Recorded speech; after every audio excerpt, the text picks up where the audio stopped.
You remain standing for the scripture. Reading from John chapter 19. These words. Then Pilate took Jesus and had him flogged. And the soldiers wove a crown of thorns and put it on his head, and they dressed him in a purple robe. They kept coming up to him, saying, "Hail, King of the Jews," and striking him on the face. Pilate went out again and said to them, "Look, I'm bringing him out to you to let you know that I find no case against him." So Jesus came out wearing the crown of thorns and the purple robe. And Pilate said to them, "Here is the man." When the chief priests and police saw him, they shouted, "Crucify him! Crucify him!" Pilate said to them, "Take him yourselves and crucify him. I find no case against him." The Jews answered him, "We have a law, and according to that law he ought to die because he has claimed to be the Son of God." Now when Pilate heard this, he was more afraid than ever. He entered his headquarters again and asked Jesus, "Where are you from?" But Jesus gave him no answer.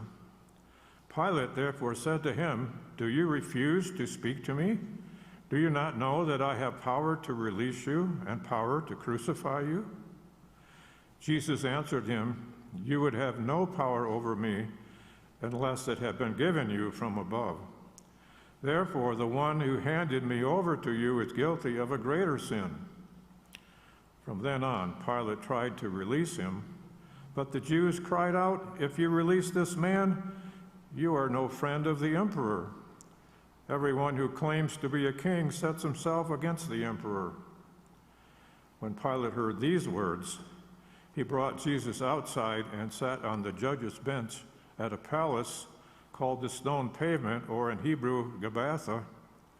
Now it was the day of preparation for the Passover, and it was about noon. He said to the Jews, "Here is your king." They cried out, "Away with him! Away with him! Crucify him!" Pilate asked them, "Shall I crucify your king?" The chief priests answered, "We have no king but the emperor." And then he handed him over to them to be crucified.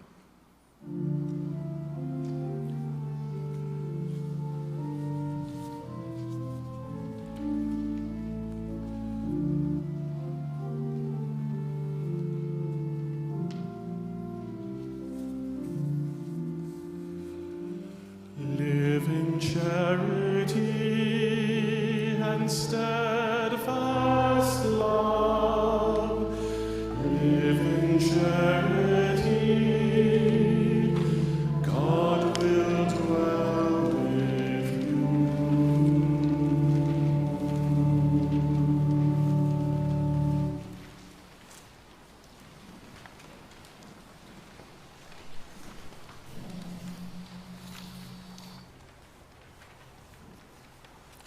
How did we get here?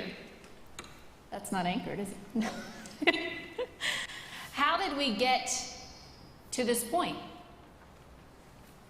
It's terribly confusing, but Palm Sunday is next Sunday. Next Sunday, we go back in time. Perhaps our lectionary put these two passages right next to each other to show the shocking and startling change of the crowd. In Palm Sunday, in that famous passage, people hear that Jesus is coming to Jerusalem. And they gather these palm branches and they wave them as he walks by, hailing him like he is the most special guest that they have waited for all of their lives, he who comes in the name of the Lord. Jesus is welcomed to Jerusalem, and by now he is very famous for raising Lazarus from the dead. Of course, there is a great menace lurking beneath the surface of that happy crowd that Jesus is fully aware of. But fast forward a few days, and we arrive here at this scene, and it appears that those hosannas have disappeared completely, replaced by shouts of "Crucify him! Crucify him!" Where did all those people go? How did we get here? Well, most likely, we got to this point by the few extreme opinions of leaders. Maybe even just one person. Perhaps it was just one chief priest who was rubbed the really wrong way by Jesus 2 years ago. And this one priest talks to another who also gets worked up. And over time, these few people, with their passion and their frustration, they convince a few others. And then those people convince even more others. And in this sharing of opinions and passions, emotions are raised and fired up. And soon there's this whole group of people who believe it's perfectly okay to execute a person. And a mob mentality forms. And this passage, it really is the perfect storm of pent-up emotion and frustration, the threat of Roman occupation, violence, and stress. It's a chilling reality to read what the chief priests and leaders do and say. We have no king but the emperor. You think these are religious leaders supposed to be pointing their congregants to God? To our Christian American eyes, aren't these priests supposed to pledge allegiance to God first and not the emperor? I mean, how weird would it be if we pastors pledged allegiance to the president first before God? But this was Jerusalem, under Roman occupation. This was not a time of freedom and democracy, and it had really put such fear into everyone, especially these high priests, that they indeed pledged allegiance first to the emperor. They needed to survive. They were afraid. And not only are they demanding for an execution of this man, Jesus, but they say, if you release this man, Pilate, you are no friend of the emperor, because everyone who claims to be a king, like Jesus, sets himself against the emperor. And so they blackmail Pilate by threatening to tattle on him to the emperor that he let go a man who claims to be the real king. And then they gaslight Pilate, making him doubt his own instincts by claiming that Pilate would be going against the emperor by letting Jesus go. And even if Pilate believes that Jesus didn't do anything wrong, that does not matter here. Pilate was terrified of this mob. He knew that they could turn on him in a second, and they were threatening to do so. He knew that they could report him to the emperor, and then he would be executed. He knew that his own power did not matter in this situation. He only had that power if he did what they wanted him to do. He knew that this mob was angry and frustrated, that this man, Jesus, made them really angry and afraid. And the mob is looking for someone to blame, someone to kill, someone to take their fear and frustration out on. Pilate knew if they didn't take it out on Jesus, they might come for himself next. Pilate was afraid too. Mob mentality, or herd mentality is another term, is something that science and psychology studies have noted as a legitimate influence on our decision-making.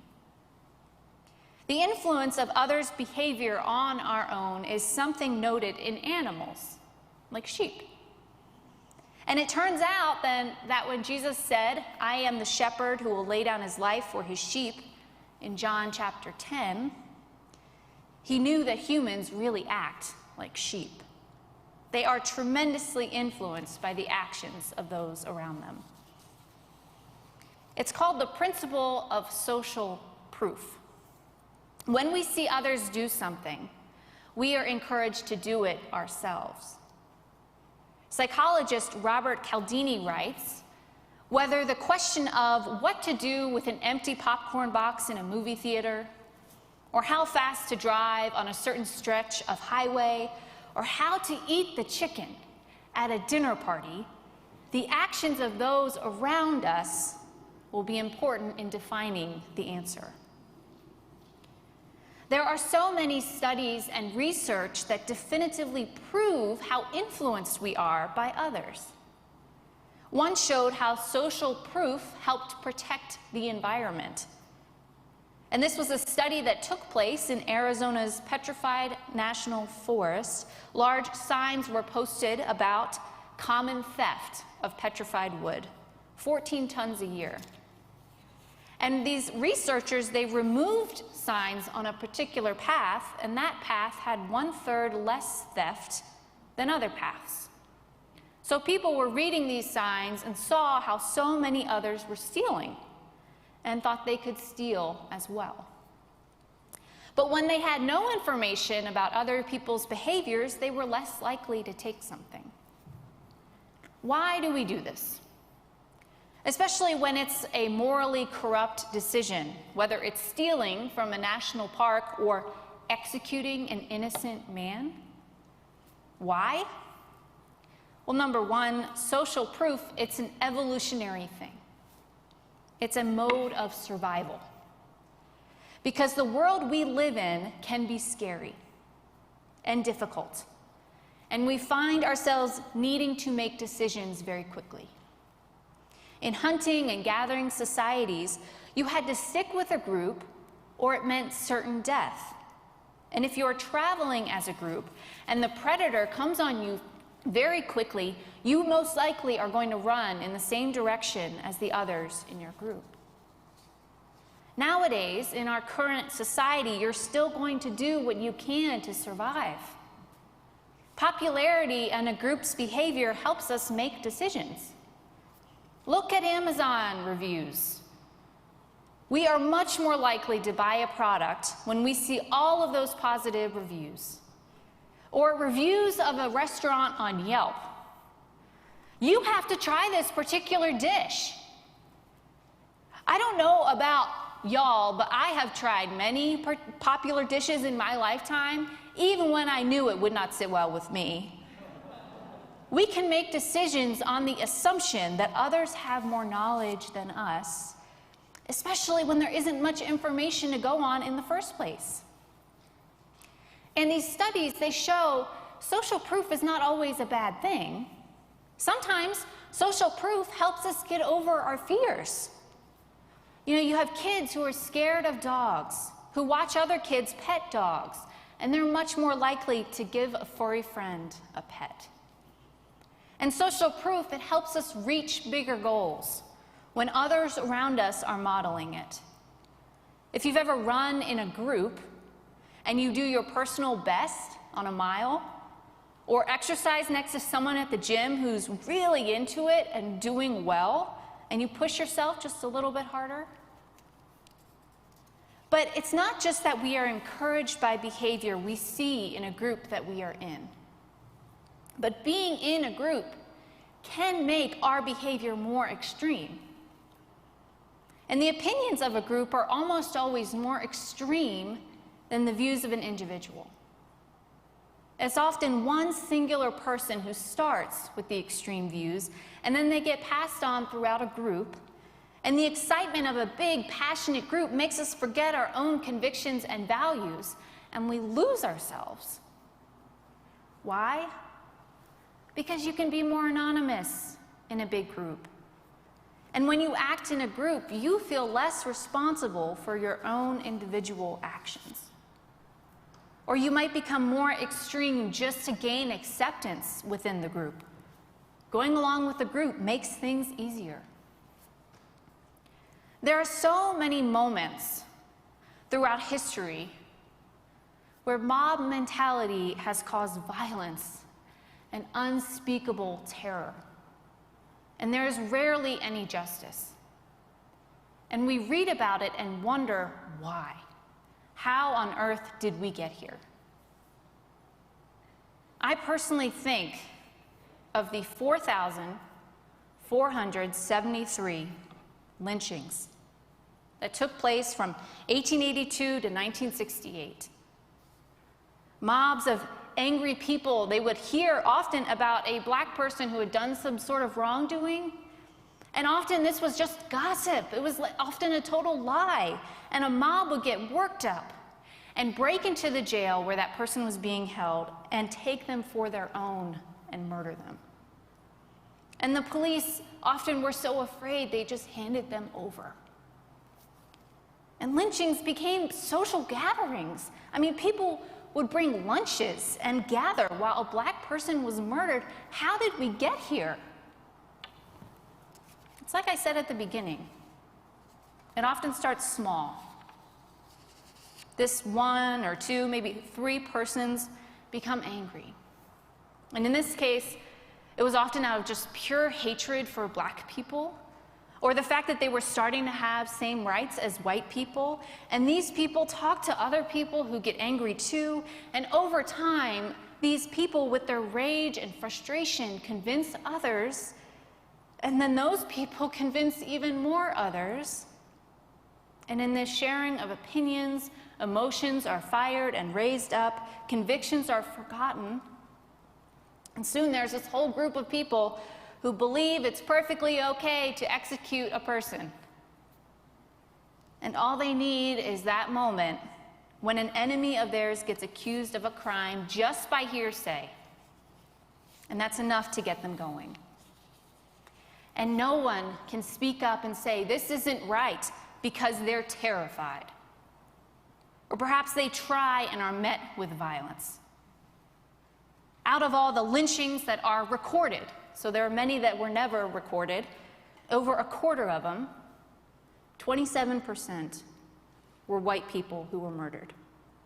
Sometimes for other crimes, and often because they stood up for black people and were anti-lynching. And I have to wonder how many of those individuals who were part of lynching would have done that if they were by themselves.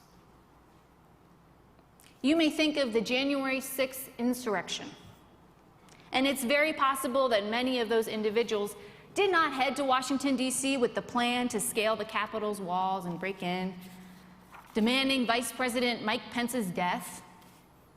And you may have watched the news and asked yourself, how did we get here? If we're asking that question, we are asking it too late.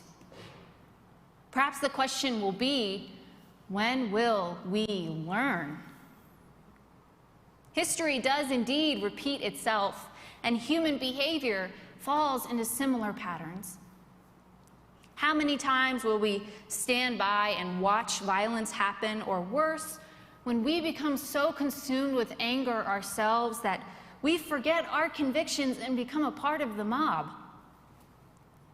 Now, you may be listening to me and not identify very much with being part of a mob. You think, well, I've watched Beauty and the Beast, and I'm never going to be like those guys with the pitchforks. You could never imagine doing so. I feel you.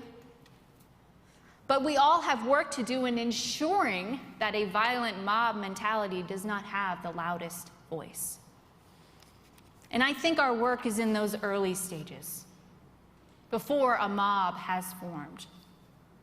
Those times when we may witness one person or a few who get consumed with rage and anger and misunderstanding. Those times when we see people's convictions overturn in favor of being accepted by a group.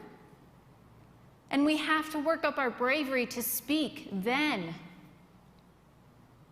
I remember reading that one thing we can do for black people and the racism that they face is have those difficult conversations when they arise, especially with people we know quite well.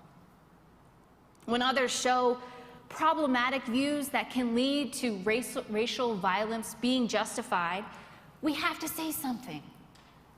When others are okay with racist violence, we must say something. When others don't view everyone as created in the image of God, we have to say something. Why? Because just how it takes one person to start a mob, it takes one person to end one. One person talking to the other who may be deep in years of anger and frustration and fear. Just one person who hears them and challenges them. Just one. I'll never forget this time in middle school. It was between classes, and these two boys were yelling at each other over something. And I was near them against the wall, and I was petrified, sure that it would turn violent. And this classmate of mine, she jumped in between them and told them to breathe. Just take a second and breathe. She was brave enough to speak when tensions were running high, and she was able to speak truth to them and prevent violence before it broke out. This was not a mob forming by any means, but it certainly was a moment where violence was halted in its tracks. This work is needed within us, too. A key thing to prevent social proof from taking control over us is we need to remember our convictions. Often we don't think about it too much, but I encourage you, spend time in deep reflection on your values. Write them out, or film yourself talking about them. That's a surprisingly effective way to know where you stand. And the more time you spend getting to know your own values, the deeper those roots can grow. And when you come to a situation that you are not prepared for, and it requires you to act quickly, those deep roots will help you remember who you truly are. And when we make reflecting on our convictions a frequent habit, we will know what they are. And when those values are diminished by our own desire to fit in, we will be able to hold tight to them. And you will probably say to me after this, well, Pastor Alice, the work you are suggesting is dangerous. Standing up to a crowd means I will be injured or killed. So perhaps the work is needed in finding and following and creating the right crowd. Perhaps we can use this trait of social proof to our advantage. Perhaps the behavior of others standing up for justice can encourage us to stand up as well. Or perhaps we need to be the one who draws others in, asking for support in numbers. And when we witness wrongdoing, we can call attention to it and draw others in to help create a crowd to make it right. A crowd of people who is standing up for justice can certainly stand up to a mob threatening violence much better than just one person. And we may not get it right every time. Remember, your number one instinct is to survive. We may find ourselves getting carried away with hatred, or find ourselves following the wrong crowd. We may find ourselves petrified, watching violence unfold. But the more aware that we can be of mob mentality, more we can be aware of the attraction of going with a group, more we can be aware of that strong desire to just stand by the sidelines and do nothing. And more we can be aware of that power of social proof. The easier it is to recognize and resist if we need to. As we head into the last week before Palm Sunday, and we think of this scene with Jesus and Pilate and the crowd, we have a lot to reflect on. How easily humans can become violent. How our own fear can cause such damage to others. I invite you this week to reflect on your convictions. How can you do that early beginning work to prevent mob mentality? How can you help love and grace mercy and justice prevail over hate. Amen.